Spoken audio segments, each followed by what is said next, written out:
Welcome to video 2. This video is going to focus on constitutional powers of Congress, and we're going to spend some more time on this in class. So, constitutional powers. We've got to get a few different definitions out before we can move on to the good stuff. Expressed and enumerated powers. If we're talking about a power that is expressed, we mean that it is actually written in the Constitution, okay? Enumerated powers refer to those that are numbered in the Constitution, okay? So for our purposes, expressed and enumerated powers are going to be the same thing.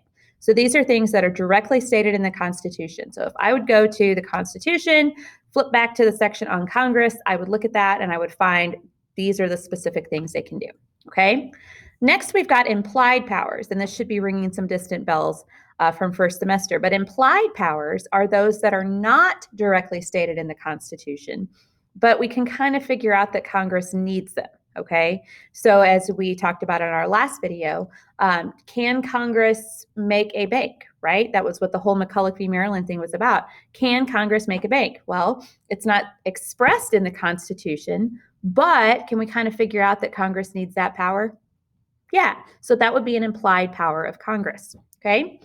And the third thing we need to focus on is the necessary and proper clause. And we've probably looked at this as well. But the necessary and proper clause is found in Article 1, Section 8, Clause 18 of the Constitution. So this is where Congress's main power source is, all right? So Article 1, Section 8, Clause 18 of the Constitution says, and I'm paraphrasing here, that Congress has the power to make any law that they think is necessary and proper, okay? So sometimes, because that's really a vague statement, sometimes we call that the elastic clause. Why? Because just like a rubber band, it stretches the power of Congress, right? Because nowhere in the Constitution does it say this is what necessary and proper is, and this is what necessary and proper isn't, all right? So that has been Congress's source of implied powers since really McCulloch v. Maryland. All right, if you have any questions, let me know.